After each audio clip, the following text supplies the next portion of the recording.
హరే కృష్ణ. అందరికీ భాగవతం స్వాగతం. సో మనం 5వ స్కందం, ఆ, మనం 9వ అధ్యాయంలో ఉన్నాం. సో 9వ అధ్యాయంలో బహుశా ఈరోజు ఆఖరి భాగం అవుతుంది. సో జడభరతుడు ఆ తల్లిదండ్రులు మరణించారు. సో జడభరతుడి యొక్క జీవితం ఇంకా క్లిష్టతరం అయిపోయింది. ఎందుకంటే వాళ్ళ పెద్దమ్మ యొక్క సంరక్షణలోకి వెళ్ళారు. వాళ్ళ అన్నలు వేద జ్ఞానం ఉన్నప్పటికీ కూడా వాళ్ళు ఆధ్యాత్మికంగా వాళ్ళు ఏమీ ఎదగలేదు. కాబట్టి వాళ్ళు ఇతను ఒక పిచ్చివాడుగా, ఒక మందబుద్ధివాడుగా, ఆ,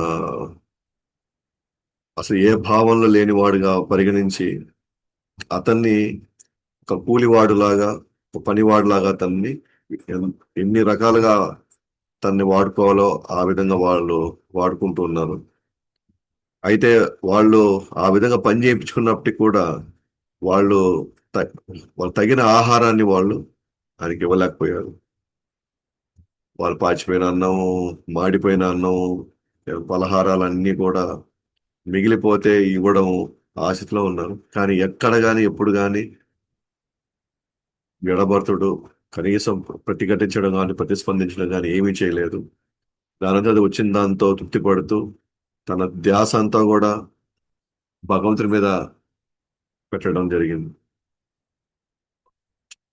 అయితే ఆ తర్వాత తను కొన్ని పొలాల్లో అతను కూర్చో ఉన్నప్పుడు దుండగ నాయకుడు సంతానం కోసం కాళికా మాతకి మొక్కుకోవడం, నరబలి ఇవ్వడం అని మొక్కున్నాడు.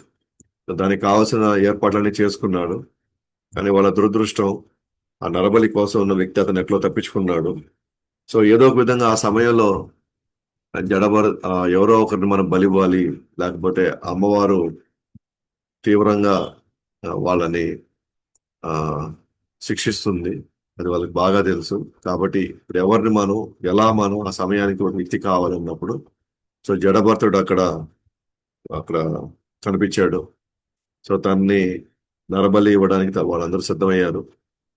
అయితే ఇవన్నీ కూడా వాళ్ళు అన్ని రకాలుగా నరబలి ఇవ్వడానికి సిద్ధం చేస్తున్నప్పుడు వాళ్ళ మాటలన్నీ కూడా జడభరతుడు వింటూనే ఉన్నాడు. అయినప్పటికీ కూడా మరణం దగ్గర కూడా అతను ఎక్కడ కూడా ఆ భయపడడం కానీ, వాళ్ళని ప్రతిఘటించడం కానీ ఏమీ చేయలేదు. భగవంతుడు ఈ ఈ ఫ్లో ఎంతవరకు పోతుందో పోనీయండి, ఎంతవరకు అయితే అది అవ్వని. ఎందుకంటే ఆసక్తి దేని మీద లేదు. ఇంకేదో చేయాలి, ఇంకేదో సాధించాలి, ఇంకేదో అనుభవించాలి, అది నా వల్లే అంత జరుగుతుంది, ఇదంతా నేను లేకపోతే వీళ్ళంతా ఏమైపోతారో. కంప్లీట్ సరెండర్ అన్నమాట. కంప్లీట్ గా అసలు భగవంతుడు ఏది జరిగితే అది జరగనివ్వని, భగవంతుడు ఏది కోరుకుంటే అది కోరనివ్వను. లైక్ ప్రభుపాదుల వారు కూడా ఆ జలదూత అనేటువంటి నావలో ఆయన వెళ్తూ ఉన్నప్పుడు అమెరికాకి 2 సార్లు చిన్న హార్ట్ అటాక్స్ వచ్చాయి. పోయే ప్లేస్ ఎటువంటి ప్లేస్ తెలియదు, ఎటువంటి వాళ్ళు ఆ పరిచయం అవుతారు, ఏ అక్కడ ఉన్నటువంటి వాతావరణం ఆ, ఎటు దారి తీస్తుందో తెలియదు. అటువంటి టైంలో ప్రభుపాద అసలు ఆ, జలదూత మిషన్ కృష్ణుని ప్రార్థిస్తాడు ప్రభుపాదులు. నన్ను ఈ క- ఈ ఈ అంటే ఈ వయసులో నన్ను నన్ను అమెరికాకు పంపిస్తున్నావు.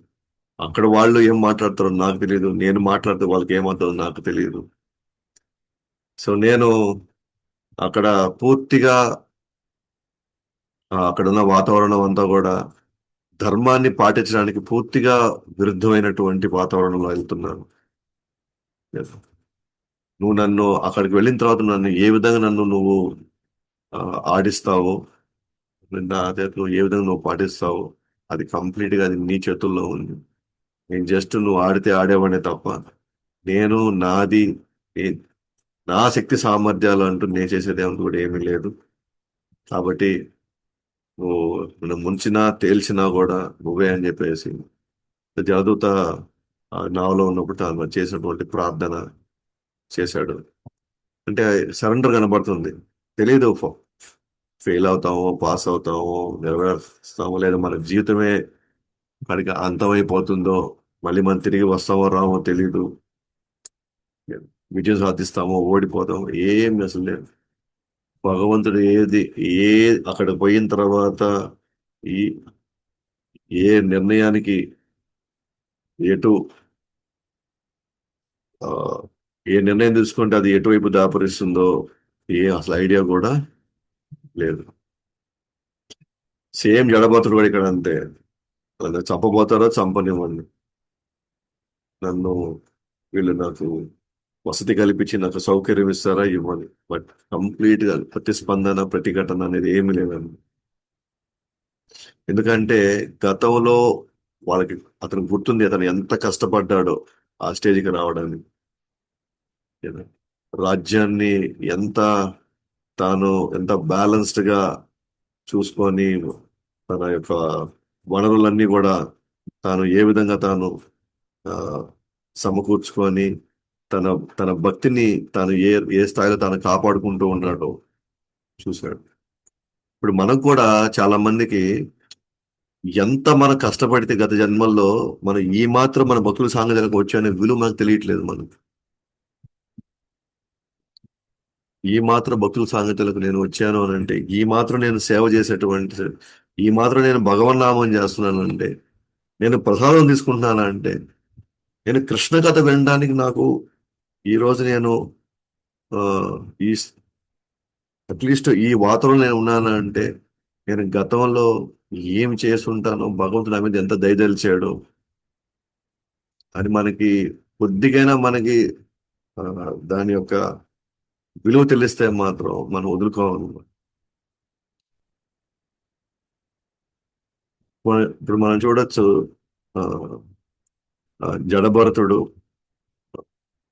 ఏ స్థితిలో ఇప్పుడు ఎంత కాపాడుకోవడానికి ప్రయత్నిస్తున్నాడు. తన ప్రాణం పోయినా కూడా ఇబ్బంది ఏం లేదు, నేను మాత్రం కృష్ణుడినే తలుచుకోవాలి, కృష్ణుడే ఇవన్నీ నాకు జరిపిస్తున్నాడు, కృష్ణుడే నన్ను ఈ స్థితిలో పెట్టాడు అని ఆ కృష్ణ సమయంలో కృష్ణుడి గురించి తలుచుకుంటున్నాడు.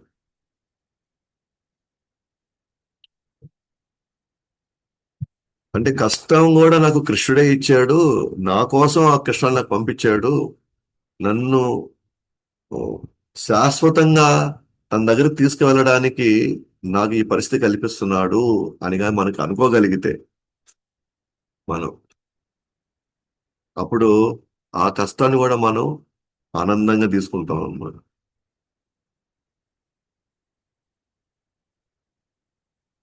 మనం దేనికైనా సరే ప్రిపేర్ అయ్యి ఉంటే, ఆ ప్రిపేర్డ్నెస్ చూసారా, నేను తయారైనటువంటి ఇది ఉంది చూసారా, ముందే నా మైండ్ నేను ఫిక్స్ చేసేసుకున్నాను. నేను ఎప్పటికైనా ఇది వస్తుంది అని నేను ఎప్పుడైతే నేను ఇది వస్తుందని నేను ఎక్స్పెక్ట్ చేస్తానో, అప్పుడు నేను తగిన జాగ్రత్తలతో ఉంటాను. వచ్చిన డ్యామేజ్ ని నేను ఎక్కువ నా మనసు అనేది కలత పెట్టదు. అది అంటే ముందే ప్రిపేర్ అయిన వాళ్ళకి ఇవేమి ఇబ్బంది పెట్టవాళ్ళని. ఎప్పుడు మన ప్రాబ్లంలో పడతామంటే, మనం ప్రిపేర్ కాకుండా మన మీద దాడికి వచ్చాయి అనుకోండి, అప్పుడు మనకి ఏం చేయాలో తెలియక మన ఎక్స్పెక్టేషన్స్ లో లేవు కాబట్టి అది ఆ సందర్భం కావచ్చు, ఆ పరిస్థితులు మనల్ని చాలా అతలాకుతలం చేసేస్తాయి మనల్ని. భక్తిలో ఉండడం అంటే ఏంటి, మరణానికి కూడా రెడీ అయిపోయాను అర్థం, మరణానికి. కాబట్టి ఏం సరే, ఏం జరిగినా సరే ఆల్రెడీ నాకు తెలుసు కదా, కృష్ణుడు నాకు చెప్తున్నా కదా భాగవతం లేదంతా. నేను కొత్తగా నేను సడన్ గా ఈ రోజు నేను వినింది కాదు కదా నేను. అంటే భాగవతం విన్న వాళ్ళంతా ఏమవుతున్నారంటే, భాగవతం విన్నంతా ప్రిపేర్ అవుతున్నారు. ఎప్పుడైనా ఏదైనా జరగచ్చు, అది ఏది జరిగినా సరే అది భగవంతుడికి ఆజ్ఞ మేరకే జరుగుతుంది, నా కర్మల్లో భాగంగా భగవంతుడికి ఆజ్ఞ మేరకే ఇవన్నీ నా దాకా వచ్చాయి. కాబట్టి నేను ఇంకా గట్టిగా నేను కృష్ణుడిని ఆ, పట్టుకోవాలి ఇప్పుడు. సో అది ఆ చైతన్యంలో మనం ఉండాలి, ఆ ఆలోచనలో మనం ఉండాలి. సో మొత్తానికి ఆయనకి కావాల్సిన అన్ని ఆయన రెడీ చేశారు. బలిపీఠం మీద తీసుకువచ్చారు. ఇంకా పూజారి మంత్రాలు చదువుతూ పైకి కత్తెత్తాడు అనమాట. అలా కత్తెత్తిన తర్వాత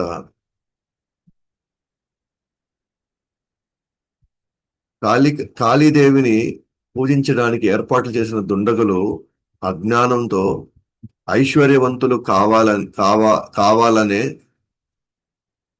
ఆ, ఐశ్వర్యవంతులు కావాలని కోరికతో గుణప్రభావితులైన ఆత్మ సాక్షాత్కార స్థితిలో లోని బ్రాహ్మణుడైనటువంటి భరతుడిని బలివ్వడానికి సిద్ధమయ్యారు. ఇప్పుడు కాళికామాత దగ్గరకు వచ్చారు. వాళ్ళు తగిన పూజలు చేస్తున్నారు. వాళ్ళు ఆ పూజలో భాగంగా వాళ్ళు నరబలి ఇస్తున్నారు. ఎందుకు ఇస్తున్నారు అంటే వాళ్ళకు ఒక సంతానం కావాలి. సంతానం ఎందుకు కావాలి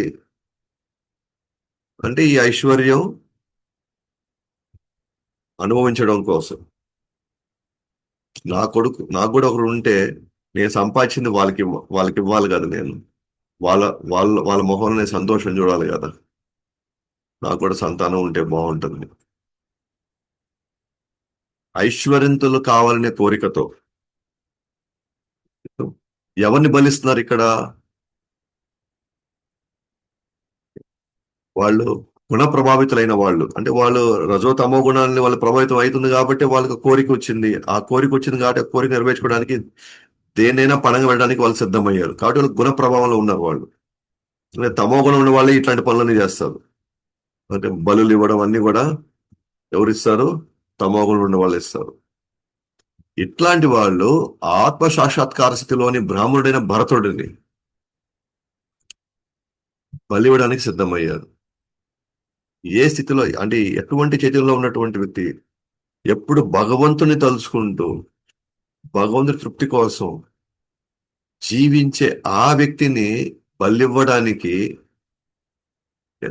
నిత్యం కోరికలలో, నిత్యం నాది, నేనే అనుభవించాలి అనేటువంటి ఈ భావంలో అంటే కామ క్రోధ మోహ మదమత్సర్యాలతో నిండినటువంటి వ్యక్తులు ఎటువంటి వాడిని బలిస్తున్నారు?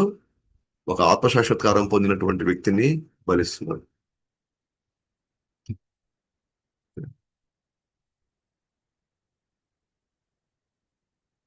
సో భరతుడు ఉత్తమ గుణాలతో ఎప్పుడూ భగవంతుడి ధ్యానంలో నిమగ్నమై ఉండేవాడు. అతను మంచి బ్రాహ్మణ తండ్రికి జన్మించాడు కావున యాక్చువల్గా చంపడం అనేది నిషేధింపబడింది. అందుకని బ్రాహ్మణులు కానీ హత్య చేస్తే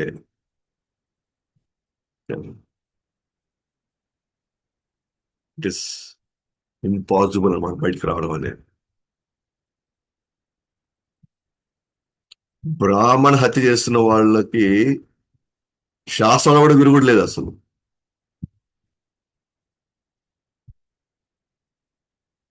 శాస్త్రాలు కూడా విరుగుడు లేదు. మనం ఎవరైనా మనకు గ్యారంటీ ఇవ్వగలుగుతామా బ్రాహ్మణ హత్య చేయలేదు అని? ఏమో మనకు తెలియదు. ఏ జన్మలో ఏం జరిగిందో మనకు తెలియదు.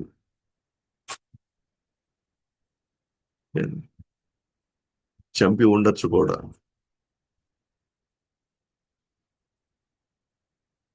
బ్రాహ్మణ హత్య చేశాడు అని అంటే తనకి పట్టే దరిద్రం కొన్ని జన్మలు దాని ఎఫెక్ట్ పడుతుంది.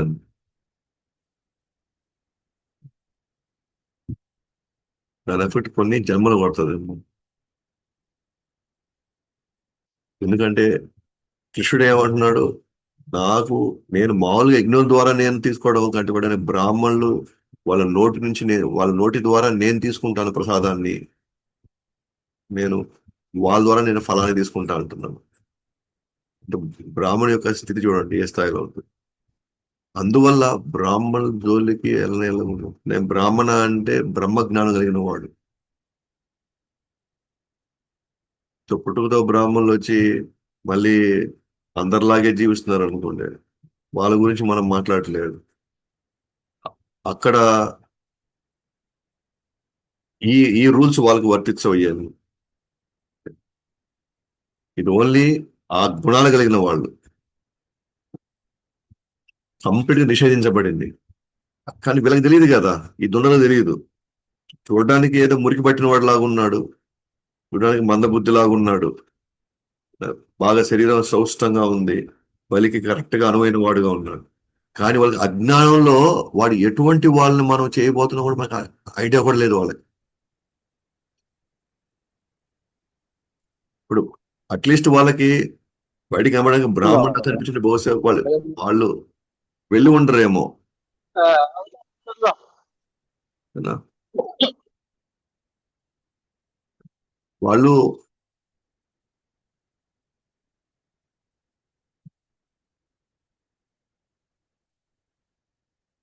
వాళ్ళు వెళ్ళి ఉండరేమో ఆయన జోలికి, తెలుసుంటే ఏమో బ్రాహ్మణ. కానీ ఇక్కడ ప్రాబ్లం అంటే అజ్ఞానంతో, తెలియకుండా, తెలిసి చేసినా తెలియకుండా చేసినా చేసినటువంటి పాపం వాళ్ళని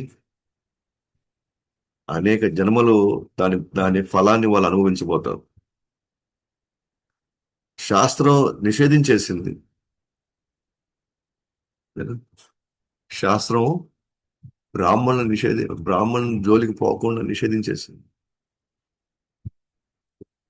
ఎందుకని?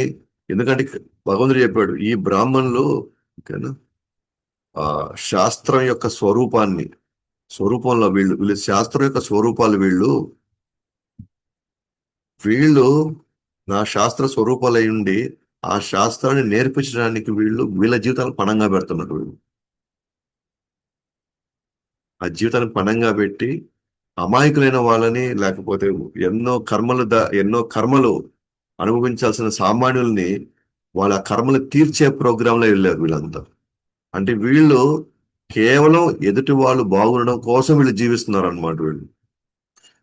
సో ఎదుటి వాళ్ళు జీవించడం కోసం మాత్రమే వీళ్ళు జీవిస్తున్నారు అని అంటే, అంటే భగవంతుడికి వాళ్ళు కింద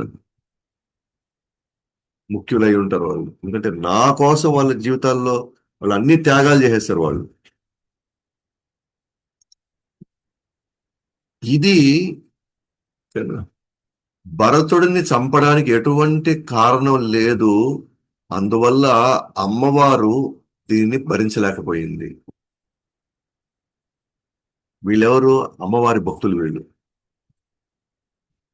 అమ్మవారిని తృప్తిపరచడం కోసం వీళ్ళు ఒక బలినిస్తున్నారు, ఆమెకి రక్తం సమర్పించాలని. సో భద్రకాళి మనకు వేషం తెలుసు. ఆ,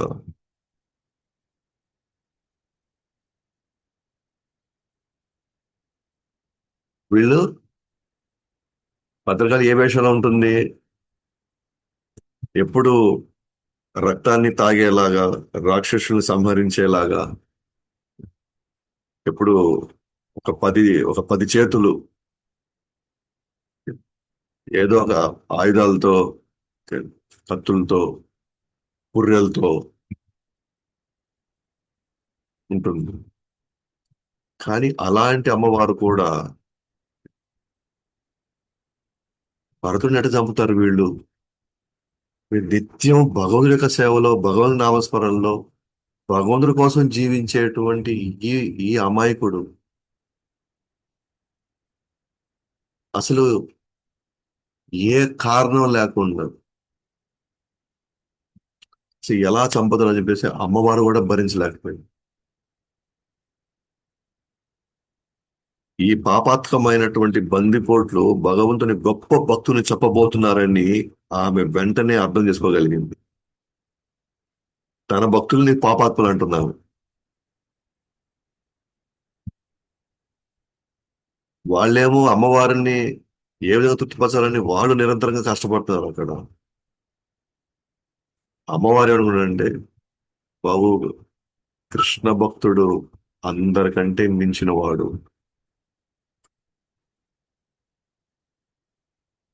సో కృష్ణ భక్తుడు తన జీవితాన్ని ఎవరైతే కృష్ణుడికి అంకితం చేశాడో వాళ్ళు అందరికి ఇష్టలు అయిపోతారు. వాళ్ళు ప్రతి దేవతలందరూ కూడా ఆయన్ని ఒక స్థాయిలో చూస్తారు అన్నమాట. అందుకే మనం ఆ, శాస్త్రాల్లో కూడా ఉంటుంది, ఒక జీవుడు కృష్ణ భక్తుడయి తిరిగి మళ్ళీ వైకుంఠం వెళ్ళిపోతుంటే వాళ్ళందరూ ఉత్సవం చేసుకుంటారు దేవతలంతా కూడా.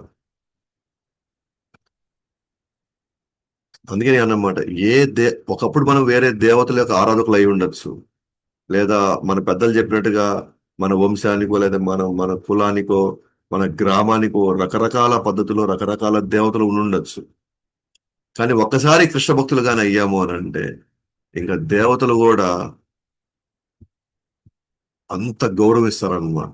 ఎందుకంటే కృష్ణ భక్తులు అవ్వడం అనేది అసామాన్య విషయం కాదు. అందుకనే 7వ అధ్యాయం 3వ శ్లోకంలో మనుష్యానాం సహస్రేషు యశ్చిత్ కల్త సిద్ధయే యతతామపి సిద్ధానాం కశ్చిన్ మాం వేత్తి తత్వతః.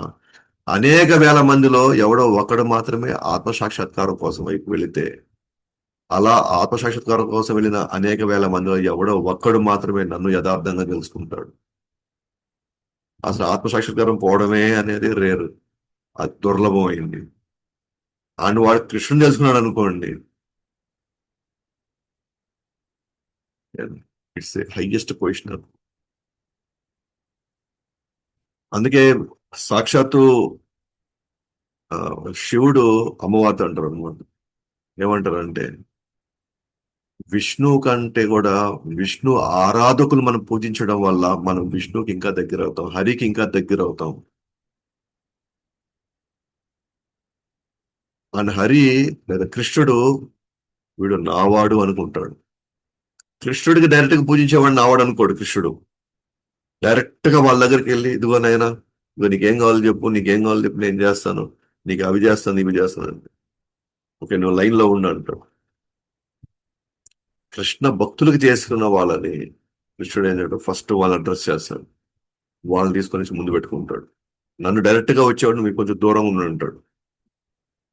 మీరు నా దగ్గరికి రావాలంటే వెళ్ళి ఒక ఒక వైష్ణవ భక్తుడు లేదా ఒక ఆదిలోకి వెళ్ళి ఆదిలో మీరు గైడెన్స్ తీసుకొని అతని దగ్గర మీరు ట్రైనింగ్ తీసుకొని మీరు మీరు ఉమ్, ఆ అహంకారాన్ని కామక్రోధం ఇవన్నీ కడుక్కున్న తర్వాత అప్పుడు ఇక్కడికి రండి అంటాడు.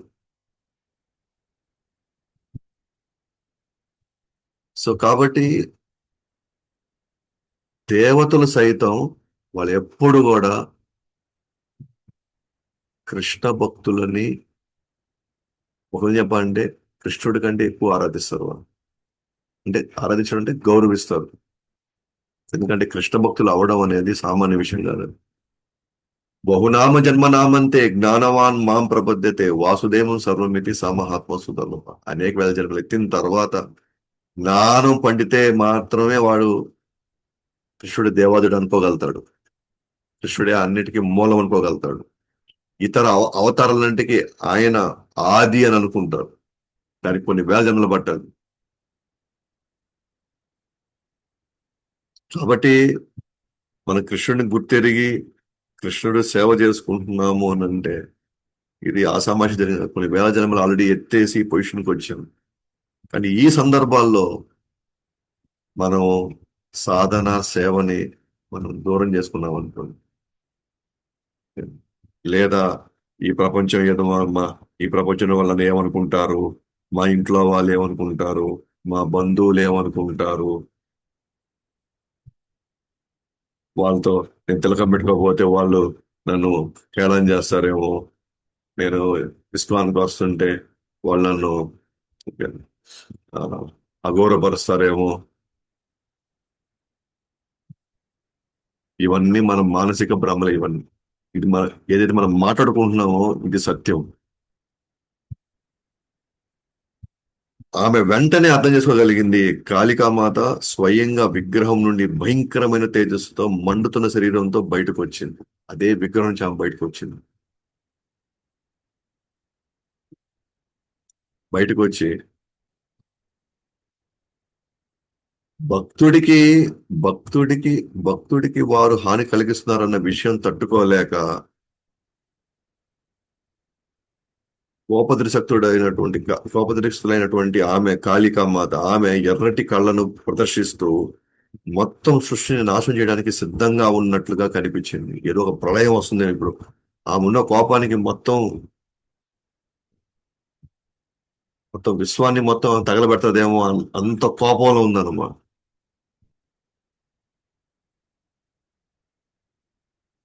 కృష్ణ భక్తులకి హాని చేయాలని ఎవరు తలపెట్టినా సరే, అది ఆ దేవతల భక్తులైనా సరే, దేవతలు ఉపేక్షించరు.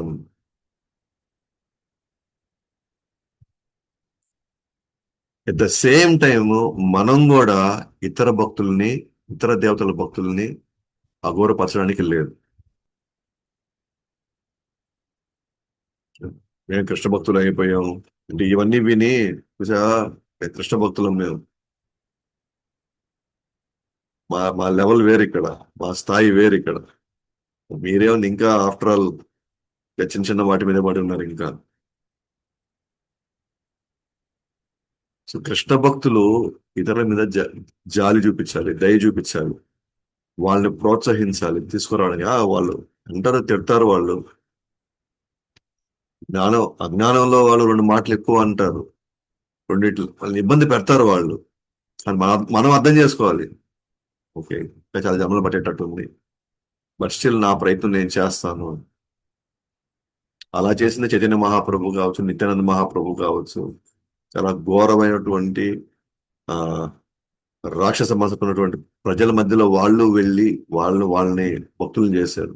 ప్రభుపాదు వారు తనకి వ్యతిరేక వాతావరణంలో ఉన్నటువంటి, పూర్తిగా ప్రతికూల వాతావరణం ఉన్నటువంటి అమెరికాకు పోయి కంప్లీట్ గా రాక్షస స్వభావం ఉన్న వాళ్ళని సన్యాసం చేసుకోగలిగాడు తర్వాత. అంటే ఇంత దయగల వాళ్ళని వీళ్ళు ఎలా చంపుతారు అసలు? అందుకే ఎవరైనా సరే మనం తిట్టినా లేదా మనం ఇట్లా అన్నా సరే మనం ప్రతిఘటించాల్సిన అవసరం లేదు. మనం కోపడాల్సిన అవసరం లేదు. అది కర్మ దాని దాని దాని పని అది చేసుకుని వెళ్తుంటుంది. మనం అన్ని మన కర్మలు పెంచుకుంటాం మళ్ళీ మనం అనవసరంగా. అప్పుడు సో ఆమె ఆమె స్థితి ఎలా చూడండి, ఎర్రగా కళ్ళు కళ్ళు ఎర్ర చేసి సృష్టిని నాశనం చేసే, ఇప్పుడు ఆమె ఇది చూస్తే, ఇప్పుడు ఈ విశ్వాన్ని మొత్తం నాశనం చేసేస్తుందేమో, ధ్వంసం చేసేస్తుందేమో అనే అలాంటి ఆ, ఒక వేషంలో కనబడుతుంది ఇప్పుడు. వెంటనే జడభరతుని చంపడానికి వారు ఉద్దేశించిన కత్తితో దుండగుల్ని శిరఛేదం చేసింది. అదే కత్తితో వాళ్ళు నరికింది, వాళ్ళని నరుకుతూ ఉంది ఇప్పుడు. ఆమె భక్తులు, ఆమె కోసం వాళ్ళు ఎన్నో నిద్రాహారాలు మానేసి, వాళ్ళు శాస్త్రాల్లోంచి ఆమెని ఆమెకి ఎటువంటి పూజలు చేసి ఆమె తృప్తి పడుతుంది, ఎటువంటి పలహారాలు పెడితే ఆమె ఆనందపడుతుంది, ఇవన్నీ చదివి ఎన్నో రాత్రులు వాళ్ళు జాగారాలు చేసి, ఎన్నో రోజులు వాళ్ళు ఉపవాసాలు ఉండి వాళ్ళు చేసి అట్లాంటి ఒక వాళ్ళని ఆమె ఏ కత్తితో జడబాతుని చంపాలనుకున్నారో అదే కత్తి తీసుకొని వాళ్ళని చంపడానికి బయలుదేరింది. ఆ దుండగుల మెడల నుండి ప్రవహించే రక్తాన్ని త్రాగడం ప్రారంభించింది. వాళ్ళు బలి ఇవ్వాలనుకున్నారు, కానీ వాళ్ళ తర్వాత వాళ్లే బలివ్వబడ్డారు. వాటి ప్రళయంకు సిద్ధంగా ఉన్నట్లుగా నృత్యం చేయడం ప్రారంభించారు. దుండగుల తలలతో బంతుల్లాగా ఆడుకున్నారు. ఇది అమ్మవారి యొక్క స్టేటస్ అన్నమాట.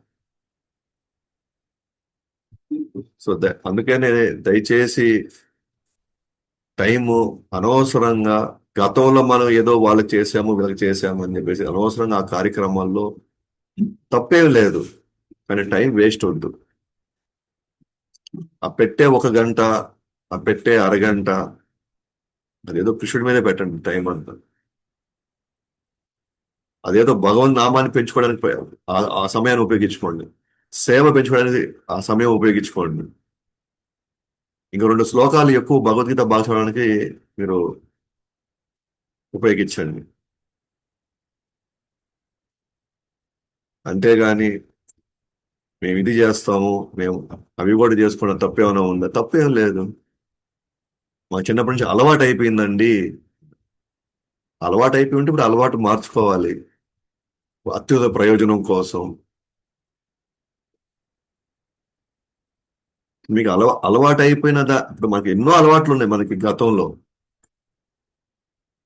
ఇప్పుడు ఆ అలవాట్లన్నీ కృష్ణుడి సంతోషం కోసం అలవాట్లన్నింటినీ మనం పక్కన తీసుకుంటున్నాం, పెడుతున్నాం. మనం ఇప్పుడు మనం అసలైనటువంటి మానవ జన్మ యొక్క ఉద్దేశం ఇప్పుడు మనం అర్థం చేసుకోగలుగుతున్నాం. మనమే ఎడ్యుకేట్ చేయాలి, మన తల్లిదండ్రులు మనమే ఎడ్యుకేట్ చేయాలి, మన తోటి వాళ్ళకి మనమే ఎడ్యుకేట్ చేయాలి. ఎంతవరకు అవకాశం ఉంటే అంతవరకు. అందుకే మనం ఎందుకు శాస్త్రం చదవాలి అని అంటే కాలక్షేపం కాదు, దీంట్లో ఉన్న విషయాలు మనం గుర్తు పెట్టుకొని మనము ఈ జ్ఞానాన్ని వాళ్ళకి పంచితే వాళ్ళు దాంట్లో నుంచి బయటకు వస్తారు. మన ఊరికే వెళ్ళి ఆ మనం దేవతను మనం పూజించకూడదంట, మనం ఈ విధంగా మనం ఈ నియమాలు మనం పాటించాలంటే ఎందుకు పాటించాలి నియమాలు, దానివల్ల ఏం ప్రయోజనం పొందుతారు అది మనం వివరించాలి కదా. అయితే మనం దేవతను పూజించడానికి, దేవదేవుని పూజించడానికి ఏంటి ఆ భేదం ఏంటి? దేవదేవుని పూజిస్తే వచ్చే ప్రయోజనం ఏంటి, దేవతను పూజిస్తే ఒక ప్రయోజనం ఏంటి? సో తెలివైన వాళ్ళు ఓకే దేన్ని ఎంచుకోవాలి.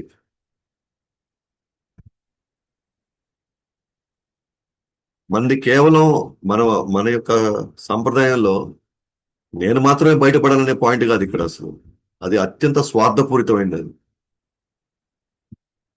నాకు తెలిసింది నేను మాత్రం పాటిస్తాను, నాకు చాలు ఈ జీవితం, ఇంతకంటే ఇంకేం కావాలి. ఇక్కడ నేను ఇంకెవరికైనా నాకు అవకాశం ఇంకొక ఇద్దరికి నేను భగవంతుడి దగ్గర చేయాలి అనే భావన ఉండాలి. చెప్పాను కదా, డైరెక్ట్ గా నా కోసం నేను చేసుకున్న దానికంటే కూడా నేను ఇద్దరికి నేను కృష్ణుడి గురించి నేను వాళ్ళ కృష్ణ భక్తులు నేను చేయగలిగితే నేను త్వరగా వెళ్ళిపోతాను ఇక్కడి నుంచి. కాబట్టి ఆమె ఏం చేసింది, వాళ్ళ తలలతో బంతులాడింది ఆమె.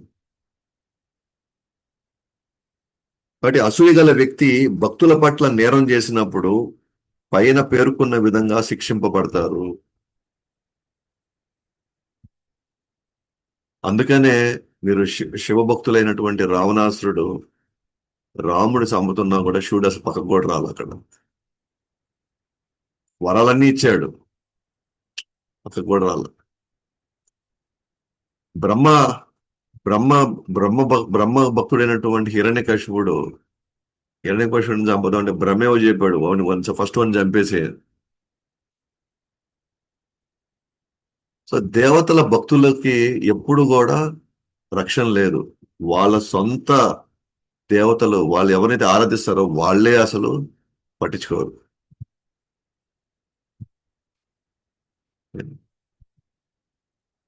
ఇన్ఫాక్ట్ వీళ్ళందరూ కూడా కృష్ణ భక్తి వైపు మనల్ని ప్రోత్సహిస్తారు వీళ్ళంతా కూడా.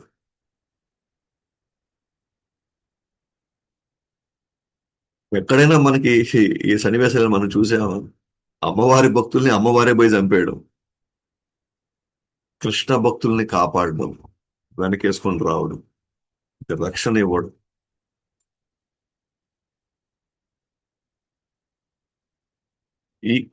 మనకున్నటువంటి శాస్త్రాల్లో మనకున్నటువంటి శాస్త్రాల్లో మనకున్నటువంటి పురాణాల్లో ఒక్క ఇన్సిడెంట్ చూపించండి, దేవతలు వీళ్ళు హరిభక్తులను చంపారు అని. ఒక హరిభక్తుడు తప్పు చేశాడు కాబట్టి ఈ హరిభక్తుడిని పలానా శివుడు చంపాడు, పలానా అమ్మవారు చంపారు, ఒక్క ఇన్సిడెంట్ కూడా లేదు. మొత్తం మీరు శాస్త్రం మొత్తం వెతికితే ఈయన కృష్ణ భక్తుడు తప్పు చేయలేడు. ఈయన కృష్ణ భక్తుడు ఆ కృష్ణ చైతన్యంలో ఉన్న ఆ, స్థితిలో ఉన్న వ్యక్తి,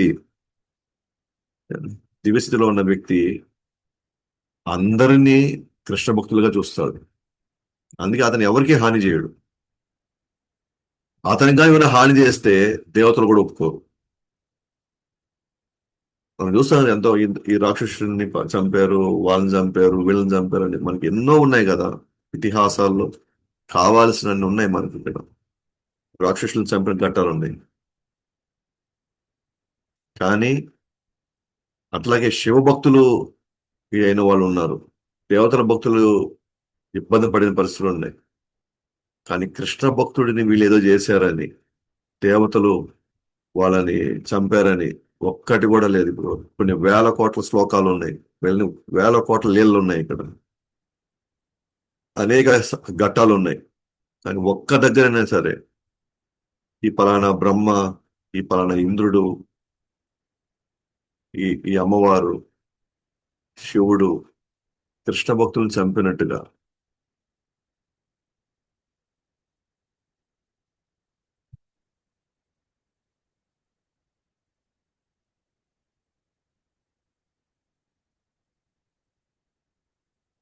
కాబట్టి ఇప్పుడు మనం చూడొచ్చు.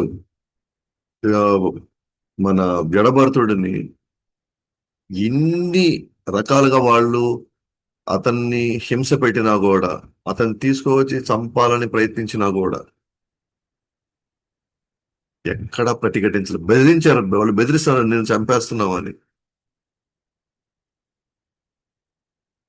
బెదిరిస్తున్నారు వాళ్ళు, కంటి ముందు కత్తి తీసుకొని వస్తున్నారు, మేడ మీద పెడుతున్నారు. కానీ ఎక్కడ కలత చెందాల అసలు. ఆందోళన, భయము, కలత, కోపము, ఆవేశం, నథింగ్. కంఫర్టబుల్ గా ఉన్నాడు అనమాట. ఎట్లయితే ప్రహ్లాదుడు అతన్ని మంటల్లో వేస్తున్నారు, పాముల మధ్య వేస్తున్నారు, ఏనుగుల దగ్గర తొక్కించాలనుకుంటున్నారు, పెద్ద పెద్ద కొండల నుంచి బయట తోసేస్తున్నారు. కనీసం ప్రతిస్పందన, ప్రతిఘటన, నథింగ్, ఏం లేదు అసలు. ఎందుకని ఇటువంటి భాగవతులు చంపుతామని బెదిరించినా, చంపడానికి సిద్ధమైనా కూడా ఎందుకు వాళ్ళకి కలత చెందవు? ఏం జరుగుతుంది వాళ్ళు? వాళ్ళు దేహాత్మ భావం నుండి వాళ్ళు విముక్తులయ్యారు కాబట్టి, వాళ్ళు ఆల్రెడీ నేను శరీరం కాదు నేను ఆత్మని అని పరిపూర్ణంగా వాళ్ళు సాక్షాత్కారం పొందారు కాబట్టి, నువ్వు దేహాన్ని కదా చంపబోతావు, నువ్వు దేహాన్ని కదా నువ్వు ముక్కలు ముక్కలు చేయబోతావు, దేహం రక్తం కదా నువ్వు తీయబోతావు, నన్ను కాదు కదా.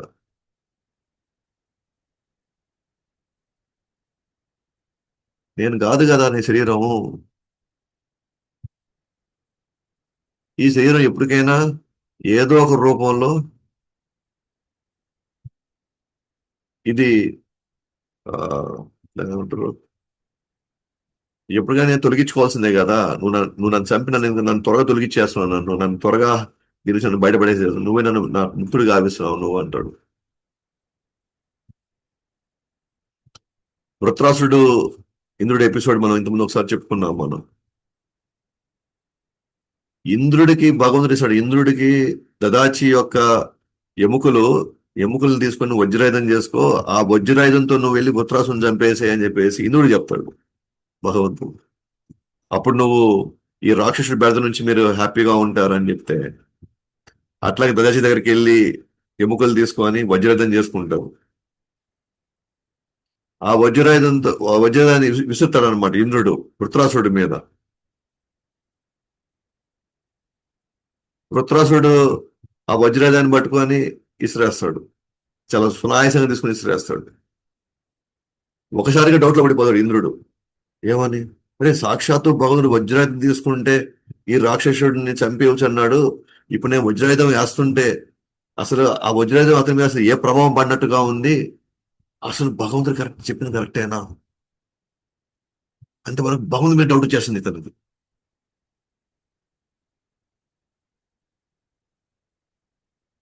కానీ వృత్రాసుడు ఏమంటాడంటే,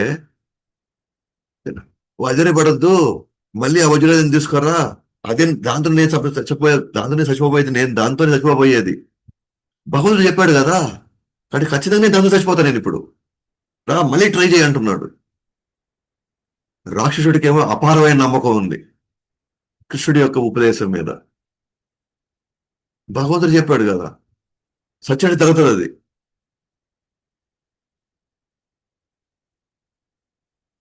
సత్యాన్ని జరుగుతుంది, రా మళ్ళీ తీసుకో వజ్రాయుధం, మళ్ళీ తీసుకో, మళ్ళీ నా మీదకి రా. దాంతోనే నేను చావబోయే దాంతోనే. ఆయనేమో దేవత, ఇతనేమో రాక్షసుడు. దేవతకు డౌట్ ఉంది కృష్ణుడి మీద. అరే వజ్రాయుధం చెప్పాడు, నేను వేసినా కూడా అతనికి ఏం కాలేదు. నేను ఇప్పుడు భగవంతుని నమ్మాలా వద్దా, ఇప్పుడు నేను భగవంతుని మాట చెప్పాడే కానీ పని చేయడం లేదు. వెంటనే డౌట్, వెంటనే భయం. కానీ ఇక్కడేమో రాక్షసుడేమో, ఏం కాదు నువ్వు రా, మళ్ళీ రా. భగవంతుడు చెప్పాడు కదా తను చచ్చిపోతానని, కాబట్టి దాన్ని తీసుకొచ్చి మళ్ళీ మళ్ళీ నా మీద దాడి చేయి వచ్చాను. సో సో దీన్ని బట్టి మనకి ఏం అర్థం అవుతుంది అంటే, మనకి భగవంతుడి మీద నమ్మకం ఉందా. నేను తిలకం పెట్టుకున్నాను ఓకే, నేను కంటి మాల వేసుకున్నాను ఓకే, జపం చేస్తున్నాను ఓకే,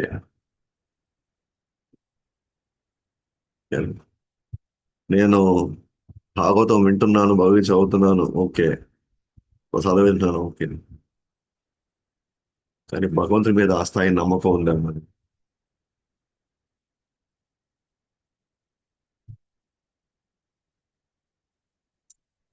ఆ స్థాయి నమ్మకం ఉన్న వాళ్ళు, దేహాత్మ భావం నుంచి బయటికి వచ్చిన వాళ్ళు, ఏం వచ్చిన వాళ్ళు బెదిరిపోరు.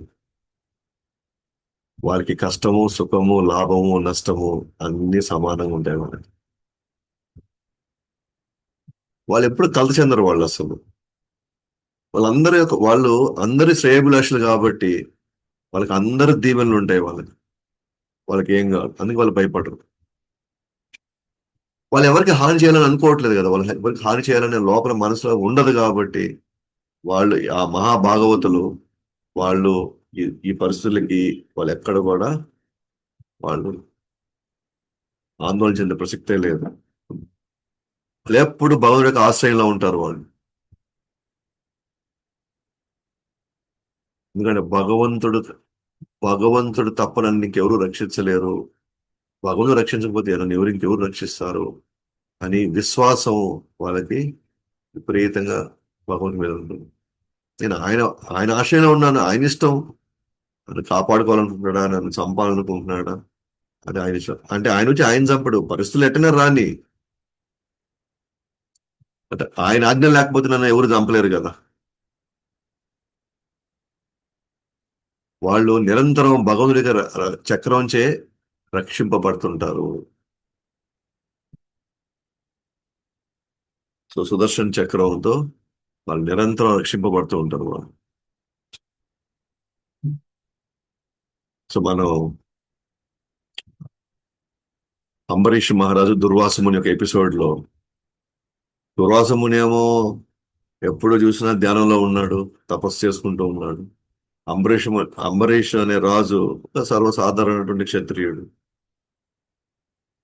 కాబట్టి అంబరీషుడు ఏం చేసినా కృష్ణుని 24 గంటలు నవవిధ భక్తిలో అన్నిటినీ కృష్ణుడి మీద పెట్టగలిగాడు. కానీ బయటికి పై కనిపించేదేమో రాజులా కనబడుతున్నాడు, అంటే భోగాలు అనుభవించే రాజులాగా ఉన్నాడు. దుర్వాసముని ఎలా ఉన్నాడు, నిత్యం భగవంతుని తప్ప ఇంకెవ్వరిని ఆరాధించే పరిస్థితిలో, లేదా భగవంతుని నిత్యం తలుచుకునే లాగా కనిపిస్తున్నాడు. ఎవరు, దుర్వాసముని వేషం చూసినప్పుడు. ఈయనేమో కవచకుండలాలన్నీ వేసేసుకొని, ఓకేనా, గిరిటాలన్నీ పెట్టేసుకొని, వజ్ర వైడ్యూర్యాలు వేసుకొని, ఆభరణాలు వేసుకొని ఉన్న వ్యక్తి కనబడేదేమో అంబరీషుడు. ఇక్కడేమో కంప్లీట్ గా కాషాయం వేసుకొని పూర్తిగా అన్నిటినీ త్యజించినటువంటి ఒక వ్యక్తిగా దుర్వాసముడు. అంబరీష్ ఏమో కృష్ణ భక్తుడు, ఇతనేమో ఒక బ్రాహ్మణుడు.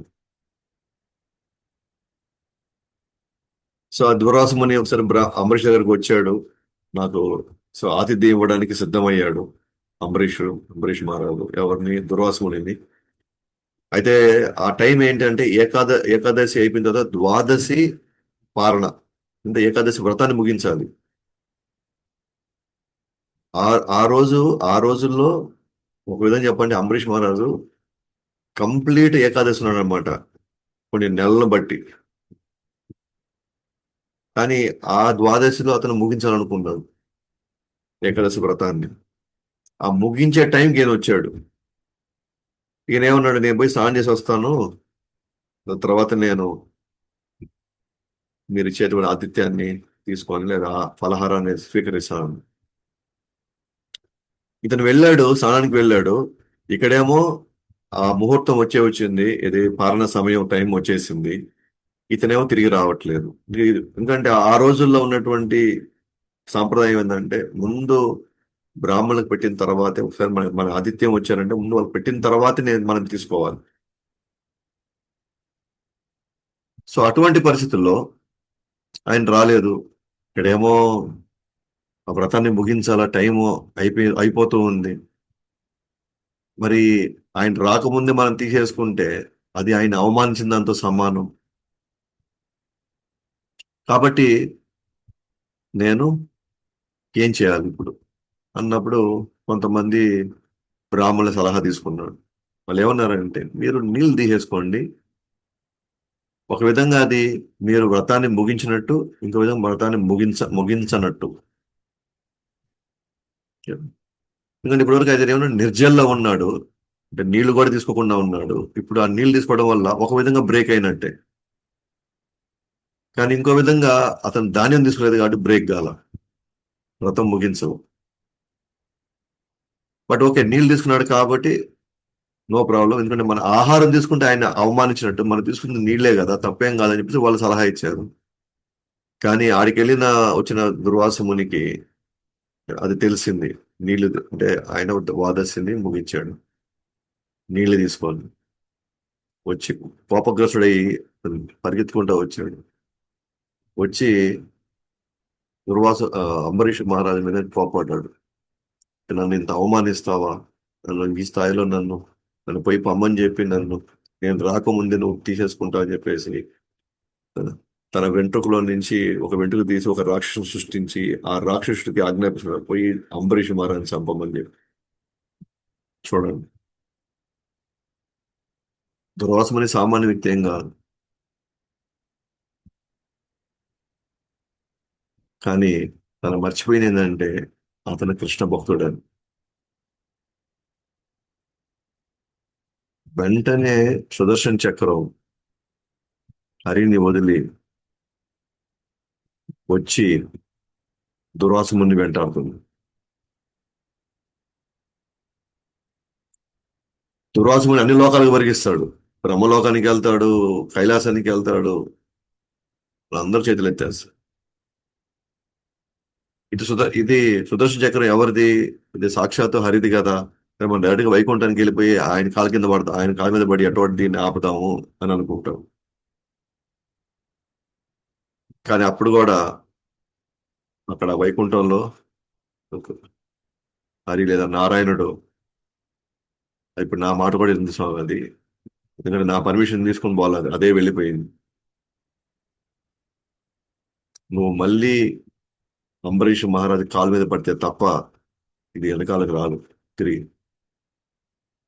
అని చెప్పి ఆ సుదర్శన చక్రం వెంటాడి తర్వాత దుర్వాస గురించి కాలు మీద పడిన తర్వాత అంబరీష్ మహారాజు క్షమించమని కోరిన తర్వాత ఈయన క్షమించిన తర్వాత సుదర్శన చక్రం బ్యాక్ వెళ్ళిపోతుంది మరి. సో భగవుడి ఆశ్రయంలో ఉన్న వాళ్ళకి తాత్కాలికంగా కొన్ని ఒడిదొడుకులు ఉన్నట్టు కనిపిస్తుంది అంతే.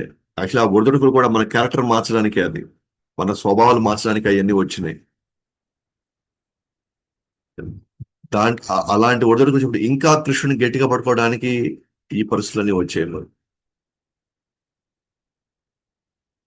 ఆ భావంలో కానీ మనం కానీ దాన్ని అయితే అది అది దాటడానికి మాత్రం మన కృష్ణ భక్తుల సాంగత్యంలో ఉంటేనే దాన్ని ఆ విధంగా అర్థం చేసుకొని దాన్ని అధిగమించే శక్తి భగవంతుడు మనకిస్తాడు.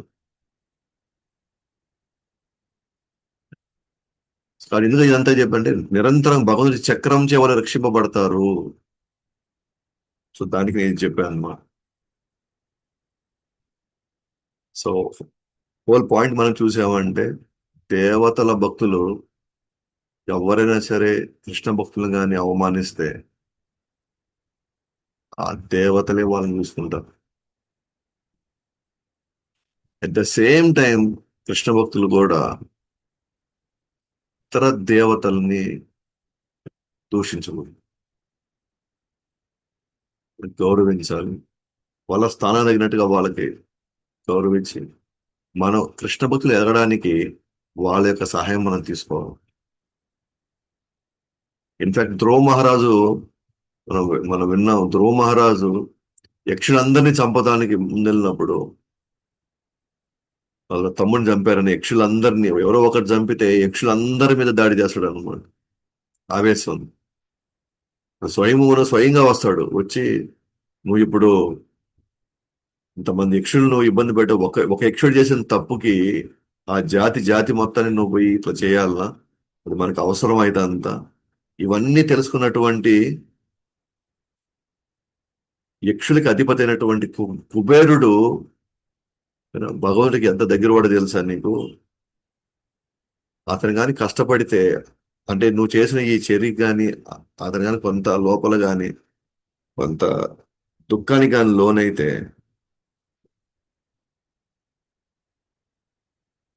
నువ్వు చివరిలో భగవంతుడు దగ్గరికి వెళ్ళడం చాలా కష్టమైపోతుంది. ఎందుకంటే మనకు కుబేరుల యొక్క ఆశీస్సులు కావాలి అంటూ.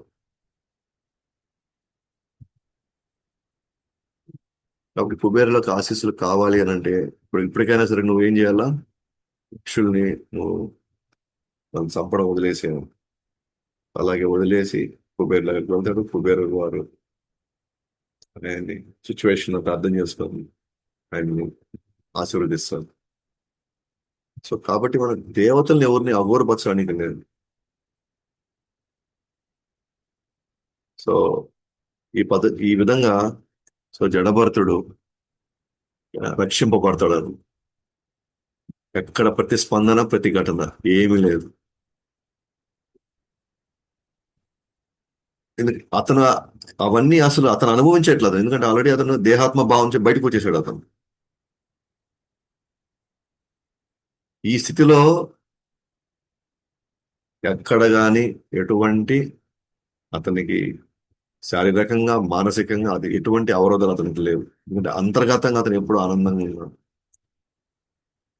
సో కాబట్టి ఈ ప్రపంచాన్ని అయితే మనం మారలేం. ఈ ప్రపంచంలో ప్రతి ఒక్కరు నన్ను గౌరవించాలా, ప్రతి ఒక్కరు నన్ను అభిమానించాలి, ప్రతి ఒక్కరు నన్ను ఇట్లా ఉండి, ఈ ప్రపంచం ఎప్పుడు మారదు.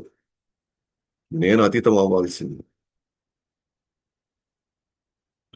ఈస్ట్ నేనున్న ఈ స్థితి నుంచి నేను బయటికి రావాలి, నేను ఇంకో స్థితిలోకి వెళ్ళాలి. నేను అప్పుడు మాత్రమే నాకు ఈ ఈ కష్ట నష్టాలు, సుఖ దుఃఖాలు, మానవ మాన నుంచి నేను సేఫ్గా నేను రక్షింపబడతాను.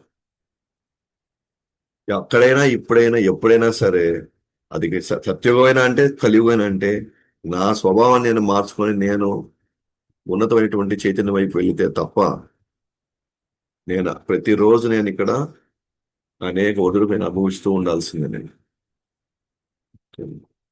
అలా ఉన్నటువంటి రక్షింపబడినటువంటి జడభరతుడు ఆ తర్వాత రహుగుణ అనేటువంటి ఒక రాజు, వాళ్ళ మధ్య జరిగేటువంటి నెక్స్ట్ సంభాషణ, అద్భుతమైన తత్వం బయటకు వస్తుంది. వాళ్ళిద్దరి మధ్య డిస్కషన్, వాళ్ళిద్దరి మధ్య చర్చలు, మన మన సిద్ధాంతం, ఆ తత్వం కొంచెం మనకి బాగా అర్థమయ్యేలాగా జడభరతుడు రఘుగుణ చెప్పడం. రఘుగుణ అనే ఒక రాజు, ఆ ప్రాంతం రాజు అన్నమాట. జడభరతుడు ప్రపంచ దృష్టిలో ఇతను ఒక పిచ్చోడు లేదా మందబుద్ధి కలిగిన వాడు. సో శాస్త్రాలని చదివినటువంటి అవగాహన ఉన్నటువంటి తత్వం, సిద్ధాంతం అవగాహన ఉన్నటువంటి రఘుగుణ అనే రాజుకి